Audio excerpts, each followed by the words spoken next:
A very warm welcome to you. Many thanks for being with us on this edition of the program. We'll remain your source for all the latest happenings in the world of business. Compliments of the season to you. My name is Lucy Ulugbe.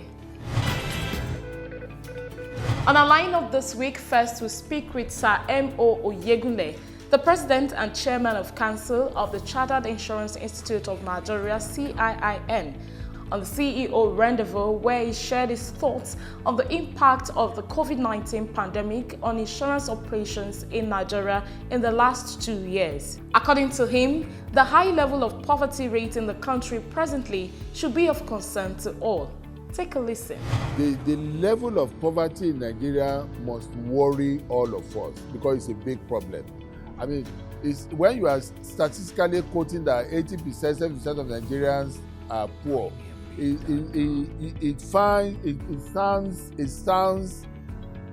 exclusive, as if, I mean, that is statistics. But if you come to realize these people are our brothers and sisters, they are Nigerians, all of us should be concerned that something has to be done about it. On this edition, also, we will bring you highlights from the 2022 Business Outlook session organized by the Media Independent Association of Nigeria, MIPAN, at the Radisson Blu Hotel, Ikeja, under the theme, Growth Possibilities in a Vuca Economic Environment, Myth or Reality Ahead of a Pre-Election Year, How Leaders Can Make the Future. Keynote speaker was Mr. Taiwo Oyedele, who is in charge of Africa Tax and Fiscal Policy Leader at PricewaterhouseCoopers. The event, which was well attended by media practitioners, provided a platform for critical conversations on the Nigerian economy. Let's check out some excerpts from the event.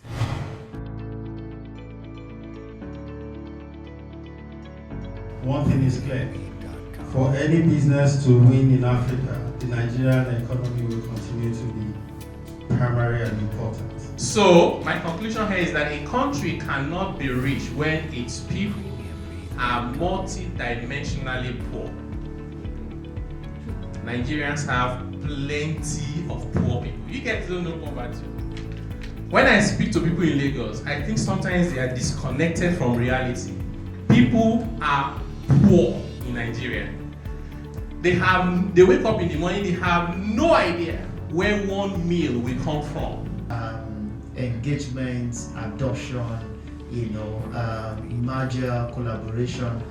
It's no matter your size or scale, please start searching for those young, vibrant, people that this got something to offer, and the world is paying attention, and this is the time to actually pivot. Someone once said that if you've always done what you've always done, you will continue to get the kind of results you've always gotten. So I think it's time for all of us to stop thinking big, to start thinking together, to start thinking collaboration, to start thinking engagement, especially with the people that don't seem to be that big now. Because trust me, valuation game is coming to your industry. Plus, of course, all the other extras will bring you each week on the program. So sit back, relax, and enjoy the lineup. Details in just a moment. Please stay with us.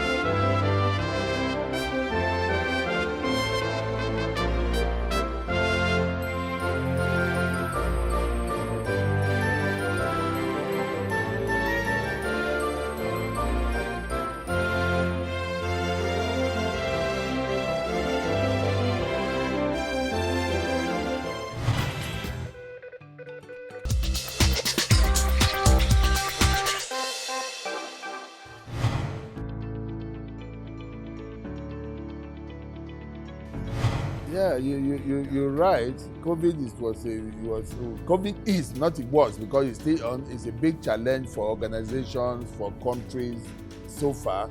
But in the insurance industry, insurance is a laggard business. Whatever is going on, it's later we feel the impact. So so far so good. I think the impact has not been that dramatic. And the good thing I want to report at this stage is that many of our leading insurance companies were able to switch to online activities immediately the COVID lockdown started. And you can see that for their reporting so far, most of them indeed increased their gross premium income last year. So I won't say it was a serious impact on us in terms of income, but of course in terms of changing the style of doing business, that has changed permanently, and there's nothing anybody can do about that. I mean, the message now, what we are telling ourselves now is that how do we up the game technically wise? And even when we are doing graduation, we emphasize it on our professionals that now ethics, knowledge, and technological know-how are the three key things for any professionals to survive in the business world of today. Your observation is right. The COVID-19, coupled with the economic challenges we have in Nigeria, has created a higher level of poverty. But as rightly observed, because of the low penetration in Nigeria, in terms of demand for insurance products, we've not been able to grow the penetration, but the level of income has not dropped because the people that are buying insurance, which is mostly the corporate organizations and people on salaries, are still going on. Many people are still, those who are buying are still buying. But to extend the coverage, which of course ultimately should be the reality, because many of the people can now see the benefits of insurance with what is happening now, but because of low income level for now, we've not been able, if we find it difficult, we shall find it difficult to grow penetration for now. We have, in terms of income, it's not affected us all because of the low penetration that is still ongoing in the economy. The level of poverty in Nigeria must worry all of us because it's a big problem. I mean, it's when you are statistically quoting that 80%, 70% of Nigerians are poor, it sounds exclusive, as if, I mean, that is statistics. But if you come to realize these people are our brothers and sisters, they are Nigerians, all of us should be concerned that something has to be done about it. What I mean by that is that, yes, government is struggling to give palliatives, but the palliatives they are giving, they are not looking at it from the point of sustainability. And for example, health insurance. Health is one of the biggest problems we have in Nigeria today. If you go home to the countryside, majority of people come around to beg for money to buy malaria drugs, which is a big issue. So for Christ's sake, why can't government use this opportunity to make health insurance compulsory? If the premium, for example, is let's say 1,000 per head, why can't government subsidize by paying 700 and tell individuals to pay 300? So that you can cover everybody, and everybody will be certain that when they are sick, at least there will be care, rather than people just dying as if there is no government anywhere. I mean, then the other side is this 5,000 or 10,000 we said they are giving them. For how long will they continue to give them? It is not sustainable. And even if it's sustainable, that means the people getting it will permanently remain, they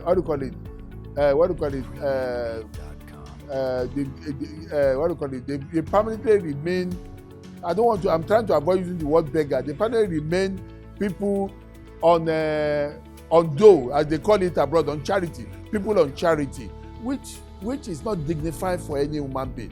So why can't we link such payment to a kind of service or something? I mean, in economics in those days, when we were in secondary school, they taught us, they said, digging hole and filling hole economy. That is, when government wants to revive, when they want to inflate economy, they employ everybody. And it may telling people to, some people will be digging holes, some people will be filling it. I think people are working, they are earning money that they are going to. So except you tie giving money to some kind of performance, you are not helping anybody. And it's a terrible mentality. because it now gives you an entitlement mentality, which is not helping anybody. So I think government and I was telling journalists that we all need to spread this gospel. Government should make use of insurance to give sustainable support to the poor people within our economy. That is when all of us can be sure of a better tomorrow. I try to avoid talking about national insurance health scheme because it's a very funny arrangement. The government set up National Insurance Commission to regulate all insurance institutions in Nigeria. National Health Insurance Scheme is not reporting to NICOM. So we don't even know what they are doing. I think they report to Ministry of Health. I think, don't quote me. Also, we have the National Social Insurance Trust Fund. They don't report to NICOM. National Insurance Trust Fund is the only establishment in Nigeria that collects money from the public and is not regulated by anybody. Go and check. There is no other. So the point I'm trying to make is that if you set up a body that knows what insurance is all about, that is supposed to make sure the organizations doing insurance comply with what they're supposed to, and you have organizations that are not reporting to them, it's an aberration. And as per their performance, I can tell you upfront that many countries that started the same scheme after Nigeria have been able to cover 60, 70, 80% of their population. We've not been able to do up to 20% in Nigeria after all these years. So that tells you who is fooling who in terms of national health insurance. Yes, Omicron.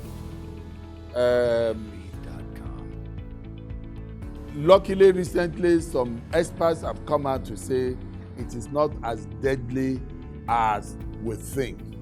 That yes, it's another mutation, but it's not as bad, it's not as deadly as we have been told. And if you follow the statistics we are getting of COVID-19 in Nigeria, we have not seen any drastic increase in the number of deaths. And you know what they told us about Omicron is like it kills almost instantly. So for now, I don't think there is a problem. Of course, we must still all continue to follow all the guidelines, wash your hands, use of face masks, and all those things. But then I don't think we have a problem yet. Well, except that for the international travelers, because it's becoming a problem now between countries, which mostly is political, but they will sort themselves out. As for the election side of it, I said in 1999 I sat down with some foreigners who were just chatting, and I was asking them when did they go home, and one of them said, I've lived in Nigeria for more than 30 years. For the past 5 elections, when elections are coming, my company will fly all of us back home. That there are going to be crisis in Nigeria. Election will come, election will go, they will bring us back. Nothing happened. So this time around, I am not going because nothing is going to happen. That is like Nigerians know how to make a lot of noise, and that is deliberately is that they heat up the economy to take advantage over each other. But the election will come and nothing will happen. With God on our side, I believe 2023 will be like that. That nothing drastic or unusual is going to happen. But apart from that, I don't see any problem. I try not to get involved in politics. If not, we'll talk about who is having edge over who, but let's avoid that. Yes, thank you very much, Faith. First and foremost, we give glory to the Almighty God. It's been a very challenging God, but here we are. And yes, on Wednesday during the graduation, we said this year so far we lost 3 past presidents and 3 other professionals, making 6 of them this year. May their soul rest in perfect peace. But my message to all insurance professionals is that we still have a long way to go. Let us use this festive period to reflect. What can we do to move this country forward? Insurance has helped several economies all over the world. Why not in Nigeria? I know it's not 100% our responsibilities, but let's do our part and let's continue to talk about other people that are responsible for the other part. believing that the next generation will be better. But for certain, Nigeria has a beautiful, wonderful future in this country. I just hope and pray that we shall all be alive to reap the fruit of our labor. Thank you very much. All right, welcome back. Moving on, we now bring you highlights from the mipan 2022 Business Outlook session that was held recently at the Radisson Blu Hotel, Ikeja. The consensus at the end of the session was that the Nigerian business environment will continue to be in a Vuca state, especially with general elections around the corner. Business leaders must, however, continue to reinvent their processes through collaborations and partnerships for survival. Happy viewing.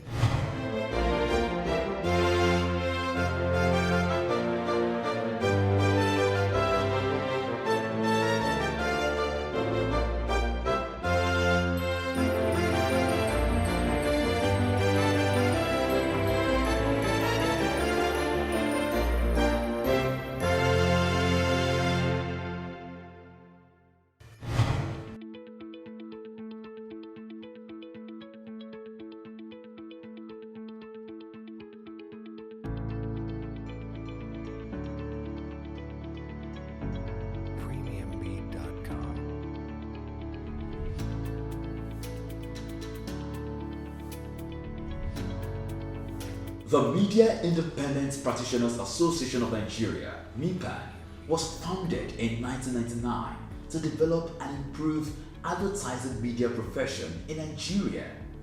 Over the years, mipan is known to inspire, lead, promote, train, and advance the knowledge of media independent practitioners in the field of advertising media and marketing communications. mipan, in line with its vision, recently put together its 2022 Business Outlook session with the theme Growth Possibilities in a Vuca Economic Environment, Myth or Reality, ahead of a pre-election year. How leaders can make the future at the Radisson Blu Hotel, Ikeja, Lagos. Keynote speaker was Mr. Taiwo Oyedele, Africa Tax and Fiscal Policy Leader, PricewaterhouseCoopers. As expected, media practitioners turned out in their numbers for the business session. Welcoming participants to the session, Mr. Femi Adenusi, President mipan, said that despite the pandemic, opportunities will continue to be present in the Nigerian economy given the size of our population. Without preempting the views and the perspectives and the directions of our keynote speaker, I believe Nigeria and the Nigerian economy will continue to stay resilient. I believe that there will be growth opportunities. Many sectors will face challenges, but even within this, as we have seen in the last 2 years, many businesses will grow and expand. The question is, what do we need to do to be among those few? One thing is sure, our 200 million size population, the size of the Nigerian youth, the adaptivity to technology, the growth in, Nigeria being a mobile first market and leading in many ways from that perspective across the world. The rate of adoption of technology by a very sophisticated, dynamic, young population. All these factors point to one thing. Despite the pandemic, opportunities will continue to be present and available in the Nigerian economy. So our encouragement is to businesses will be to continue to stay positive, to invest in Nigeria, and to believe. Like I said earlier, for you to win in Africa, you must win in the Nigerian market. Delivering the theme of the business session, the keynote speaker, Mr. Oyedele, stated that potentially speaking, Nigeria is a rich country, but in reality, we are poor. So, my conclusion here is that a country cannot be rich when its people are multi-dimensionally poor. Nigerians have plenty of poor people. You guys don't know poverty. When I speak to people in Lagos, I think sometimes they are disconnected from reality. People are poor in Nigeria. They wake up in the morning, they have no idea where one meal will come from. The high point of the annual mipan Business Outlook session is a panel discussion. Panelists this year were Mr. Kinwande Ademusu, MD CEO, Credit Direct, Mr. Emeka Okeke, Group Managing Partner and CEO, Media Fields Denso International, Mr. Uche Nwanle, Marketing Manager, Guinness Nigeria, and the keynote speaker, Mr. Taiwo Oyedele. Moderator of session was Mrs. Brenda Nwagu, CEO, KVT Media Limited.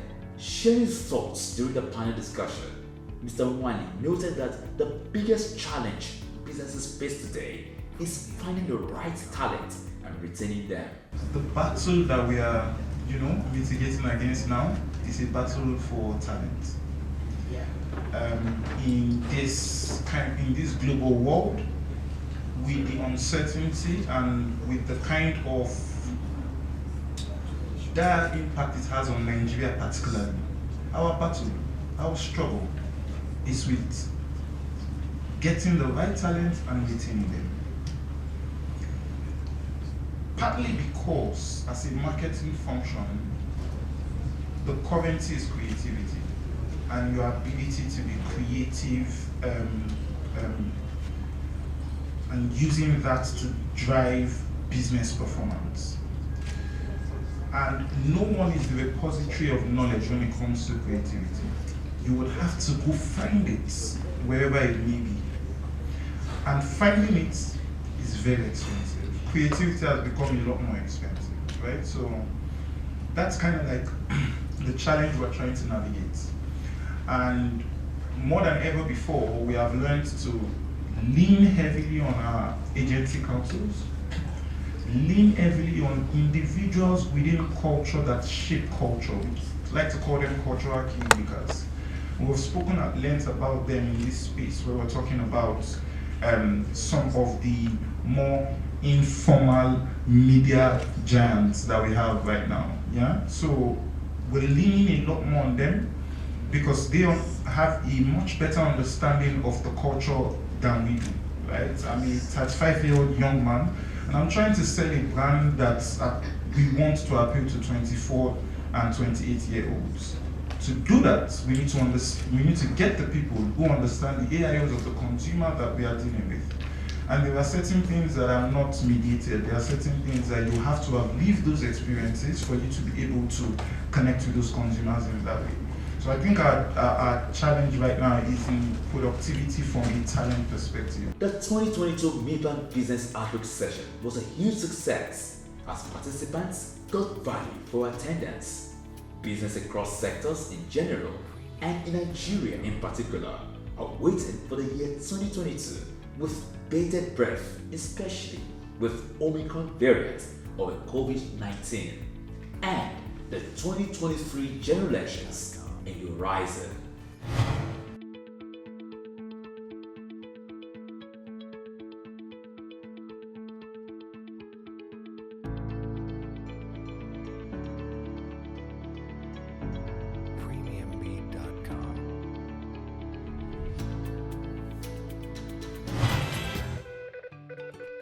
That's our time on the program this week. Many thanks for being a part of it.